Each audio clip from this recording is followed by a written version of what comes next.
Hola, buenos días a todos. Soy Amador Solá, soy residente de cuarto año de Palma de Mallorca y ahora mismo me encuentro en el Hospital Puerta del Mar. Aquí hace 21 grados, hace un día un poquito nublado y bueno, me encuentro terminando una rotación por cirugía de MOS en este servicio. Y empezamos. Hoy hablaremos de labio. Ay, perdón, hoy estamos a día 20 de julio de 2021, que me he descuidado. Y empezamos por el labio, ¿verdad? Es este grupo muscular que está en el tercio inferior de la cara y diremos sus funciones principales, pues porque interviene en la continencia oral, en la alimentación, en la comunicación, en el acceso a esta cavidad y nos mantiene este ambiente intraoral.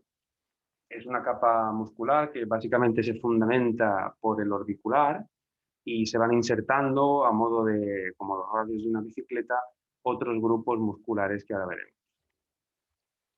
Y tenemos que tener presentes los pliegues naturales en esta área, que van a ser muy importantes de cara a la reconstrucción, y siempre marcar, a ser posible, el pliegue nasolabial. Tenemos que tener presente el arco de Cupido, este tubérculo. Aquí tenemos situados los bermellones, superior e inferior, el pliegue mentolabial y, por último, las comisuras. En los grupos musculares, como decíamos, este es el orbicular, este músculo que va rodeando, y se unen en el polo superior. Tenemos elevadores del labio y básicamente son los elevadores del área nasal, el cigomático menor, y a nivel de las comisuras todos estos grupos musculares se van insertando y son los llamados retractores, que son el bucinador, el risorio, el platisma, el depresor del ángulo. Y a nivel de depresores en todo el tercio inferior, pues serían depresores del labio inferior y el músculo mental. La irrigación, muy importante tener presente, por la arteria facial, derecha e izquierda, y aparece del borde lateral mandibular y va ascendiendo, va serpenteando hasta la comisura de los labios. En esta posición ya se llama pues arteria labial superior e inferior, y en algunos textos la podéis ver como arterias coronarias superior e inferior. Van a discurrir medialmente hasta cruzarse, y veremos que da una serie de, provoca un arco y unas ramas ascendentes que van a irrigar pues, desde la piel hasta la columela y zonas de el ala nasal. Y aquí tenéis un corte transversal, pues detallando aquí, por ejemplo, la zona de la arteria labial, que se encuentra pegadita aquí al músculo orbicular, en la zona posterior. Debemos tenerla presente, sobre todo si queremos reconstruir bermellón. Y aquí tenéis, bueno, la zona de piel con sus folículos, esta zona de semimucosa bermellón, y aquí la zona de transición, donde ya pasamos a la cavidad oral. La inervación, tenemos una parte motora, que como el resto de la mímica facial provendrá del facial, y luego una parte sensitiva, que en este caso el labio superior va a estar inervado por el infraorbitario.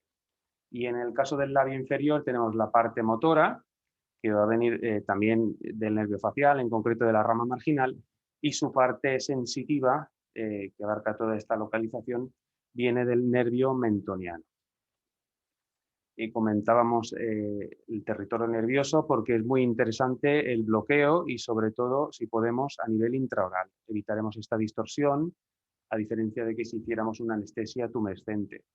Y en este diagrama, en este esquema, vemos que si anestesiamos el infraorbitario, vamos a adormecer pues, esta zona de la mejilla, incluso a la nasal, y lo que nos interesa en este momento, que es el labio superior. Y no lo he dicho, pero el acceso es en este fondo de saco, en el primer premolar, en dirección a la pupila ipsilateral del paciente. Y en el caso de querer anestesiar el labio inferior, nos vamos a ir al bloqueo del nervio mentoniano. Y con la misma localización, aunque en la arcada inferior, vamos al primer premolar y vemos desde esta vista superior, aquí está el agujero mentoniano, por lo tanto, la aguja va a tener que ir hacia los pies del paciente. Y debemos conocer ciertos principios o nociones de cara a la reconstrucción del labio. Lo primero será clasificar si tenemos un defecto superficial, es decir, la profundidad del defecto, o si es un defecto de espesor total, como sería una cuña.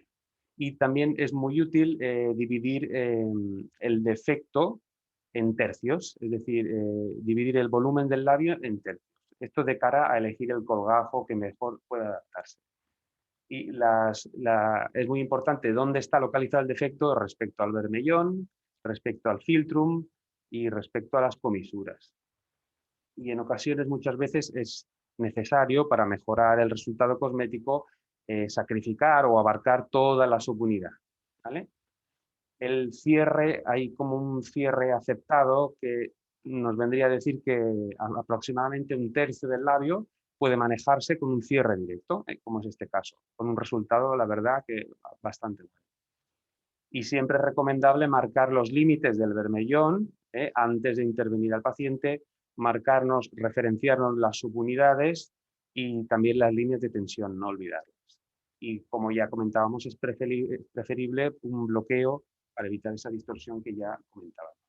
Y vamos por orden, empezamos por los defectos del labio superior y nos centraremos en el filtrum, que ya os adelanto que es una unidad difícil de reconstruir.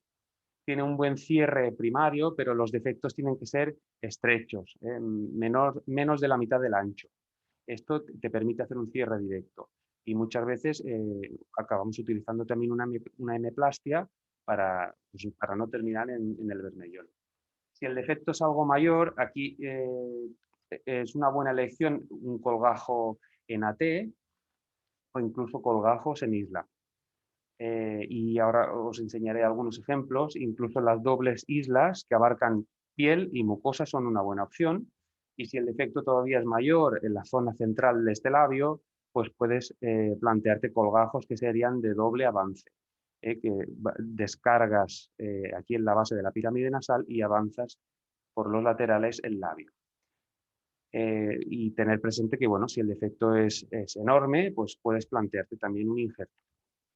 Aquí tenéis un ejemplo que he sacado de la web del doctor Francisco Russo y aquí vemos esta T con un resultado, la verdad, que muy bueno. Y este es otro ejemplo que aquí vemos un defecto tras una cirugía de Mohs y aquí vemos que se han creado dos islas. Aquí tenemos la parte cutánea y aquí la parte semimucosa realmente, ¿no? Esto va a avanzar en esta dirección y esto va a avanzar en esta dirección. Aquí tenemos el resultado ya suturado y el resultado final. Y dejamos el filtrum para pasar a la zona lateral superior. Y también como premisa, pues intentar hacer una extirpación en uso vertical es una buena opción y como diámetro aproximado tiene que ser un defecto menor de unos 2 centímetros. Intentar no sobrepasar los pliegues naturales y muchas veces es interesante incluir en la extirpación el bermellón. Y como alternativa, para no prolongar esa cicatriz, puedes recurrir a la hemiplastia. Cuando es un territorio, por ejemplo, que queda cerca del ala nasal, también puedes intentar hacer una eseplastia.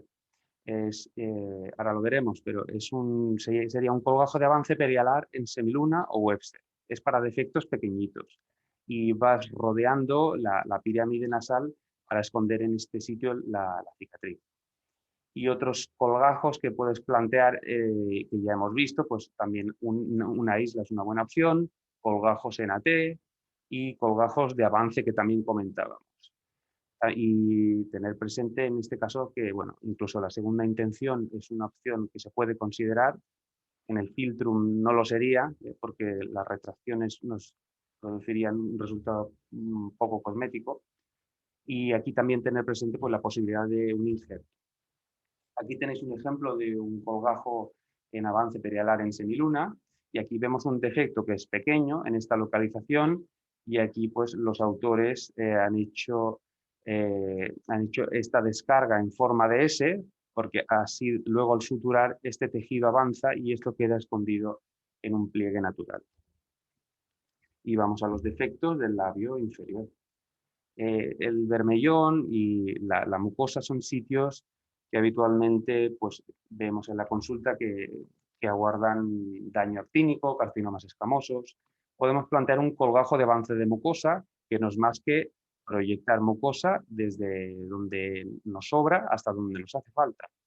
Nuevamente un colgajo en AT o colgajos VI, o que es lo mismo que una isla. En ambos casos lo vas disimulando las incisiones en los bordes del bermellón, y los defectos suelen ser su uso para defectos pequeños o medianos. Y si son más extensos, para reconstruir el bermellón puedes plantear colgajos ya de lengua. Y aquí vemos un colgajo en isla o VI, tenemos un defecto rectangular y que hacemos este avance y queda este cierre en Y. Y en este caso, antes era este ejemplo el que os enseñaba, avanzábamos piel y avanzábamos semimucosa, y aquí pues las islas provienen de los laterales. Y la vermellectomía, también muy utilizada, hay autores que, bueno, que abogan por la cicatrización por segunda intención, con resultados aceptables. Siempre es preferible marcar el borde del bermellón, y la incisión de la vermellectomía va a ir desde este borde hasta la transición entre mucosa húmeda y seca. Habitualmente das un punto de sutura guía en la línea media con un material finito de unos 5 ceros y se retiran habitualmente en 6-7 días. Los resultados, la verdad, suelen ser bastante óptimos. Y aquí tenéis el diseño de la extirpación, mientras se lleva a cabo la extirpación, y aquí ya la sutura con este material finito y el resultado. Y aquí tenéis un diagrama de lo que hemos hecho, que es extirpar la zona con daño actínico en este caso, y aquí esta disección y este avance de la mucosa en la cara interna del labio. Y vamos al labio inferior, pero de efectos centrales y laterales. Nuevamente, los colgajos que venimos escuchando, el colgajo en AT es una buena opción. También colgajos tras poner tejido de un sitio a otro, como del mentón o la zona submandibular, es una buena opción. Y, como no, un colgajo en isla también. Y ahora pasamos a los defectos que abarcan el espesor total del labio, pero detallando que en este caso no compromete la comisura. Pero tenemos un defecto que es de espesor total. Y vamos a ir de menos volumen a mayor volumen para reconstruir. Y lo más utilizado sería esta cuña, puede terminarse en V o puede terminarse en M, W, y es para defectos que son menores de 1/3. Algún autor aboga que puedes utilizarlo incluso hasta defectos de un 50%, pero con el riesgo de dejarle microstomía al paciente. Y ahora veremos una serie de colgajos interesantes que son en los que me he centrado más, pero hay muchísimos más.